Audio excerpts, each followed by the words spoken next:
growth properties. In fact, Barron's called his work a dire prophecy. Recently, he created a video, which you can watch online for free, detailing his biggest and most important prediction yet. And it's a real eye-opener. I can't stress this enough. You should at least watch this free video online today. He explains everything you need to know, including simple steps you can take to protect yourself. You can find the video at www.endofamerica3.com. That's endofamerica, the number 3.com. Watch the free video at www.endofamerica3.com. That's endofamerica3.com. Waging war on corruption. Alex Jones on the GCN Radio Network.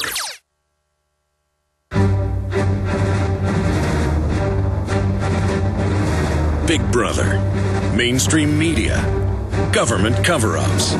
You want answers? Well, so does he. He's Alex Jones on the GCN Radio Network. And now, live from Austin, Texas, Alex Jones. All right, into hour number 3, Bob Chapman of the International Forecaster joining us.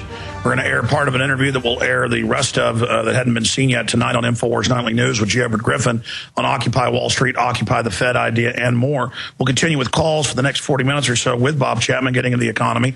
Again, riding shotgun as my second, as they would say, if I drop out, is Aaron Dykes.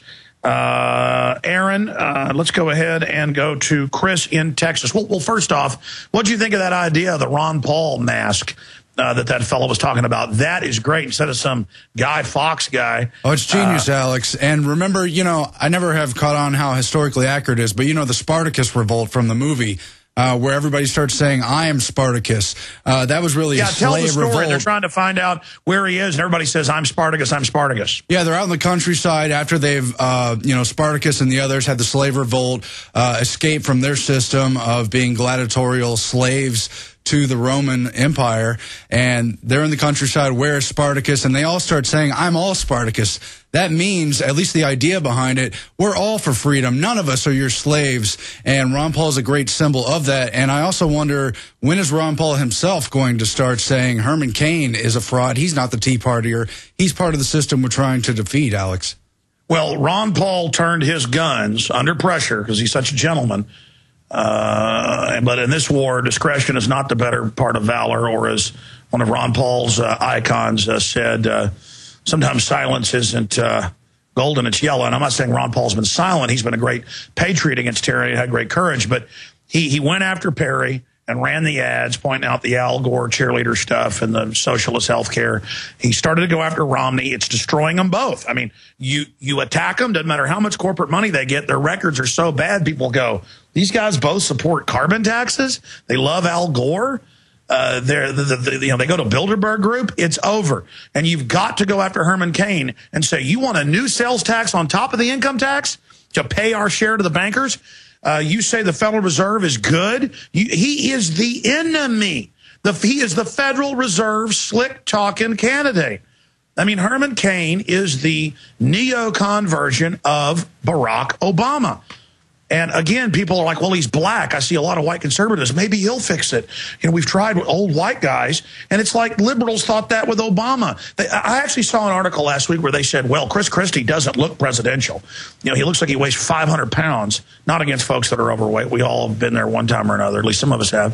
The point is, just because somebody looks like Grimace from a McDonald's commercial doesn't mean he's suddenly going to be good because he's a fat guy or because he's a black guy. He worked. He was at the number 2 to number 3 most powerful Fed position. He's CFR. I'm sorry, Aaron, go ahead. I'm going to go to the call in a minute. Well, it's just disgusting. It's time to realize that, because you had a lot of extremely well-meaning people who identified a lot of the real problem in that Tea Party movement. It had a lot of important momentum. It was truly grassroots for many years until it was totally co-opted and just rebranded to steer the establishment GOP in a new direction. And they're all frauds, all of them who've tried to identify with that. And now they don't even really associate people like Ron Paul with the Tea Party, which he has every right to say he helped found. His supporters were, in fact, the ones who founded that movement, Alex. And you're right. And I agree. We all have to be Ron Paul. Show up at the Fed and the other places and say, we're not your slaves. I totally agree. Yeah, and I think really a manifestation of that, kind of the V for Vendetta mask, is the tri-cornered hat. It means 1776. And I've talked about 1776 worldwide. Now I'm seeing books coming out and people talking about 1776 worldwide, 1776 global, the reawakening of 1776. The answer to 1984 is 1776. When things get bad, we don't want to follow down the globalist. Okay, we are going to be back in just a moment. Bob Chapman coming up. More from Alex Jones on the other side. Stay tuned. Infowars.com and the Fed now.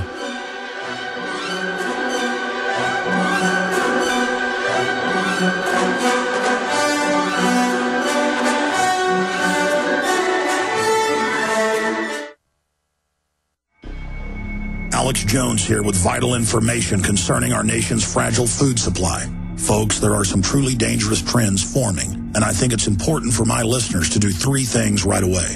Number one, study the past. History really does repeat itself.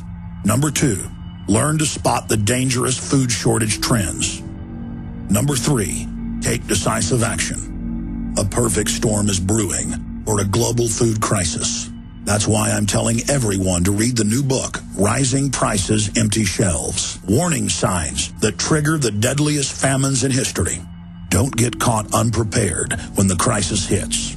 This book is only available at risingpricesemptyshelves.com. You'll also get a free copy of Supermarket Survival, How to Cut Your Grocery Bills in Half.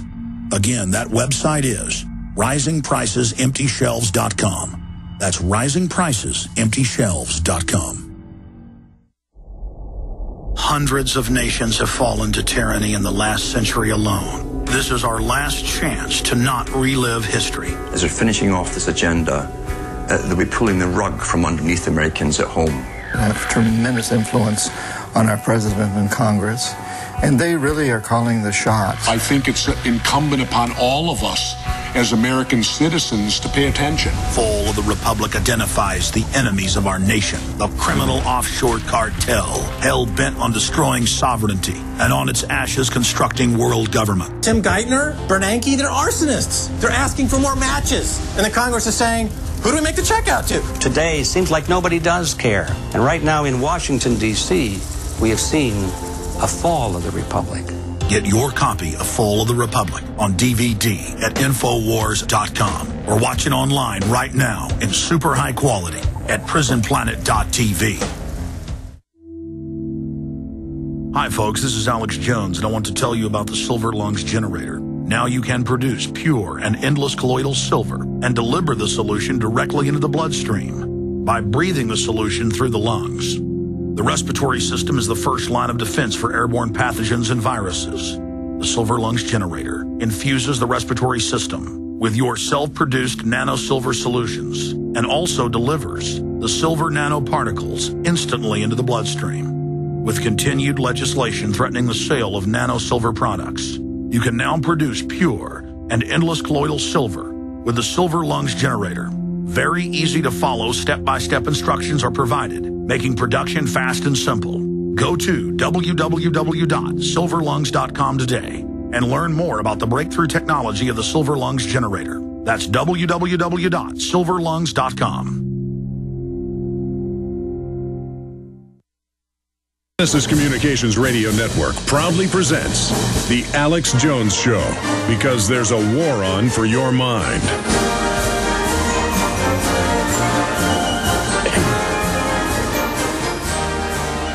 All right, my friends, we are back live. Bob Chapman is waiting in the wings. We're going to him momentarily, and I promise we're going to Chris and Jason and others that are patiently holding. And I should punch up my computerized phone system, but I scribbled this, and I can't even read my own writing 20 minutes later. Who's after Chris there in order? Maureen. We're going to go to Maureen here in just a moment, and then we'll continue with Bob into the economy. But I want to get started with Bob Chapman, but I know Bob also likes taking calls. Bob Chapman, what do you think of our idea to, instead of just having Michael Moore and George Soros try to co-opt the Occupy Wall Street movement, and have the head of the Federal Reserve, Bernanke, the head of the Dallas Fed, we're about to demonstrate against here in a few hours, come out and say he's in solidarity and supports Occupy Wall Street, and they need to raise taxes on rich people, which they mean middle class, and pay it in banker bailouts to him. I mean, this is incredibly transparent, and I see it as a desperate move that Obama is trying to lick the boots of Occupy Wall Street. And Rand Paul says they want to whip it in to not a 1776 revolution like we had, but kind of a French revolution, while George Soros sits offshore and sees some color revolution where people run around blaming capitalism for what's happened when we've had the opposite under the Federal Reserve. Well, how about the financing? Yes. Where's all the money coming from? That's another good question. What's your overall view on the Occupy Wall Street phenomenon and what's happening in the deteriorating markets and our idea to try to shift this over to the real enemy, the Fed? Well, the original ideas were good. And then all of a sudden we find out we have a group of retreads from the 60s and 70s who are socialists and Marxists, et cetera. And, you know, the kind of money that they have is large. And so was George Soros responsible for that? Probably. Oh, they admit move on. No, they admit move on and Soros are involved at some levels. They're trying to take it over. My point is, watching all these Federal Reserve people and the president act like they're fighting corruption in Wall Street. I mean, this is like Hitler running the Nuremberg trials. Exactly. You know, I think the idea really should be, and I think the opportunity is there, is to neutralize this movement. And I saw in the films I've seen that there are a number of people who are not socialists and further to the left. And some of them are complainants that they've lost their jobs and their businesses and so on, and that's understandable. And then you have people espousing the same things that you are on radio, and I am, and others, about the real way to go on this. The exposition of what they put forward as their answers looks like it was written by Karl Marx. I mean, I can't believe they were dumb enough to do that. That is the people who have usurped the movement. And now we have other conservative people moving in and telling a different story. And I think if more middle-of-the-road and conservative people were to attend, I think they could neutralize and perhaps even take over the movement that's in motion. No, that's the answer. I've seen some people criticize activists like Mr. Penzella who have gone out there to try to wake up some of the socialists. And people are saying, don't hang around with those people. Well, number one, we've had reporters all over. It's a very diverse group. What's happening is the mainstream media is skewing who they interview to make it look like it's a bunch of Michael Moore, capitalism is the problem people. And now there's a full attempt by Obama and the rest of them to take it over. But it's a desperate attempt, and that's why we're shifting to Occupy the Fed, Bob, and it's wildly successful. I know you track the news. All over the country, people are already by the hundreds going and demonstrating and staying at the Federal Reserve, and it's getting huge attention. And so the Federal Reserve head here in Dallas this morning, where I'm about to be demonstrating in a few hours, came out and said, I'm with you. I agree it's bad, but didn't say Federal Reserve and the crony insiders. He said Wall Street. I mean, what a joke. You've got the Federal Reserve that represents the big six mega banks and the SEC that preys on the rest of real Wall Street and free market up here now lecturing us and saying, you know, he's with the protesters. That is a desperate attempt to say, you know, if you can't beat them, join them. Well, I think the long-term view of we'll call them socialists and their apparatchiks are, I think the direction they were going in, it was to have these demonstrations throughout the country. And right. I think that eventually what they wanted to have was confrontation with law enforcement, violence, and that would give the administration the opportunity to bring in martial law. And I'm guessing, but I think that's where they want to go with this thing. And we've got to stop them from doing that. We don't want violence in America. We want to use the system. And if you don't use the system, you lose everything. Well, Rand Paul concurs with you. Our article's linked up at Drudge Report right now, where Rand Paul said that a lot of these groups remind him of the French mobs in the French Revolution that I was alluding to earlier, and that Obama endorsing the socialist angle of it is going to embolden people to violence.